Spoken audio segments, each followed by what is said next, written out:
Bonjour à toutes. Aujourd'hui, on va vous montrer comment on taille les érables du Japon. Donc les acers, palmatum, dissectum, etc. Alors qu'on soit bien d'accord, il s'agit d'une taille esthétique. Puisque dans la vie à l'état naturel, les arbres n'ont pas besoin d'être taillés pour être en bonne santé. Donc là, c'est vraiment quand, par exemple, vous manquez de place, si vous voulez gagner un peu en transparence aussi. Et ces arbres-là s'y prêtent parce que, par leur port qui est déjà étagé, on peut créer des choses intéressantes en faisant des avant-plans, par exemple, avec ces arbres-là en amorce. Et donc, c'est toujours intéressant de pouvoir les tailler à cet effet-là. Alors, je vous explique. Donc, voici un érable. On est au mois d'avril, donc on est un petit peu tôt. Si ce n'était pas le confinement et que je ne faisais pas cette vidéo, j'attendrais probablement le mois de juin, juillet. Mais là, on va le faire maintenant. Donc, vous voyez, il a sa jeune pousse de l'année. Et donc son port est déjà un petit peu équilibré parce que c'est pas la première fois que je le taille, je l'ai eu depuis tout petit. Et vous voyez, on remarque déjà ici, en fait, dans les bouquets de feuilles, que les rameaux partent soit à la verticale, soit à l'horizontale, soit vers le bas. Donc ça, c'est assez important de le repérer. Ensuite, la deuxième chose qui est importante pour les tailles esthétiques et notamment pour les tailles comme ça en transparence, un peu à la japonaise, c'est d'essayer de visualiser avant que vous taillez l'effet que vous voulez rechercher et donc l'image finale que vous voulez, à laquelle vous voulez aboutir. C'est important parce que ça vous évitera de focaliser sur des petits détails et finalement d'obtenir un port assez déséquilibré. Donc moi je vous invite à regarder l'arbre de loin, de tourner autour, de un peu deviner sa structure déjà, la manière dont il est construit, et puis d'essayer de sentir un peu les bouquets de feuilles qui sont déjà existants parce qu'on va travailler en fait en plateau. Et donc pour tailler le plus joliment possible, il faut voir ces plateaux déjà un peu à l'avance. Ok, donc par exemple sur cet arbre-ci, vous voyez j'ai un premier plateau ici, après j'ai un vide, et après j'ai un deuxième plateau. Alors les plateaux, quand on taille, en particulier en nuage, mais même quand on taille de manière simplement pour regagner un peu de transparence, c'est bien qu'ils soient en quinconce, c'est-à-dire qu'il ne faut pas qu'ils soient tous alignés. L'idée, c'est pas d'avoir un plateau, deux plateaux, trois plateaux. Il faut vraiment que, voilà, il y ait comme des flocons en fait de part et d'autre. Donc par exemple ici, si je prends le haut de l'arbre, je vais tailler tout ce qui descend comme rameau et tout ce qui monte. En fait, ce qui m'intéresse le plus, ce sont les rameaux horizontaux parce que c'est eux qui vont former justement ces plateaux le plus facilement possible. Donc par exemple ici, je vais tailler là. Tailler là. Alors, il ne faut pas avoir peur, hein. Bien sûr, les gens parfois ont peur de tailler, ils ont peur d'en faire trop, etc.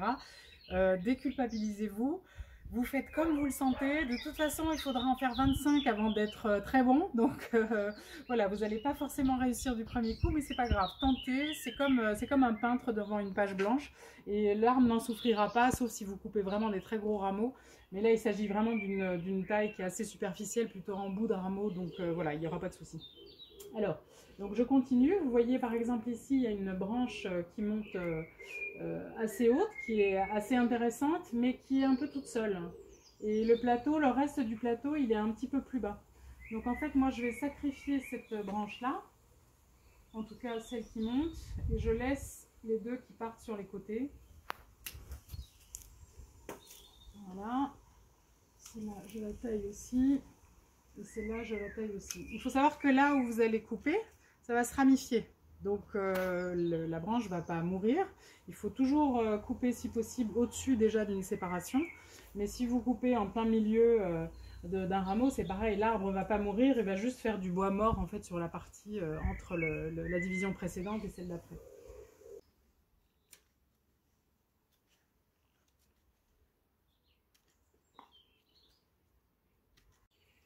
Donc, par exemple, en termes de plateau, vous regardez, vous voyez ici, donc il y en a un, là il y en a un autre. Donc, par exemple, sur ce plateau-ci, il y a des feuilles qui remontent, je les taille. Tout ce qui est vertical ou qui n'est pas suffisamment horizontal pour moi, je le taille. Tout ce qui descend, je le taille. D'accord? Je peux raccourcir aussi les branches. Vous voyez, celle-là, elle remonte trop. Donc, je l'enlève et je raccourcis un petit peu pour faire des choses un petit peu plus compactes et un petit peu plus lisibles.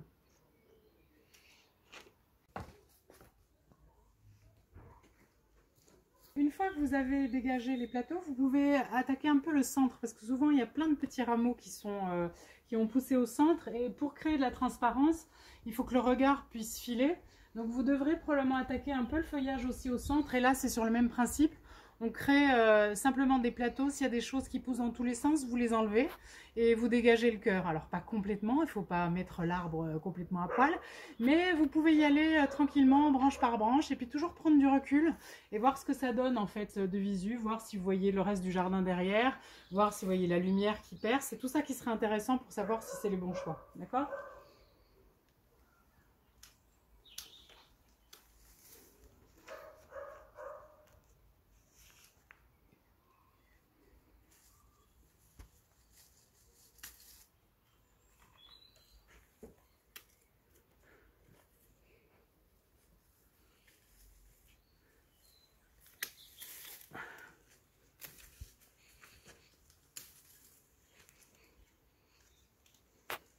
Alors, ce qui arrive parfois aussi, c'est qu'on tombe sur un endroit qui est un peu plus dense, qui fait un peu un gros paquet comme ça, un peu moche, pas très sympa. Et quand on arrive sur ce type de ramification comme ça dense, il ne faut pas hésiter en fait à éclaircir. C'est comme aller chez le coiffeur. Donc, ça veut dire que vous avez beaucoup de rameaux. Il ne faut pas hésiter à taper dedans, alors pas au hasard, hein, vous coupez toujours à la base des tiges et toujours bien ce qui est plutôt vertical vers le bas ou vers le haut. Mais vous pouvez aussi supprimer des rameaux entiers. Et quand c'est comme ça, quand vous faites cette opération, ce qui compte en fait c'est la position de la feuille, du feuillage. Pas du tout là où le rameau prend sa naissance, parce que parfois vous allez couper un endroit qui n'est pas du tout là où vous devriez couper, mais le feuillage ne crée pas le volume qui vous arrange. Donc il ne faut pas hésiter en fait. Ce qu'il faut c'est vraiment regarder le feuillage définitif. Donc vous voyez ici c'est un peu dense. Et donc je vais vraiment éclaircir pour que ça soit moins... ça veut dire que j'enlève des couches et des couches de rameaux pour que ce soit plus clair.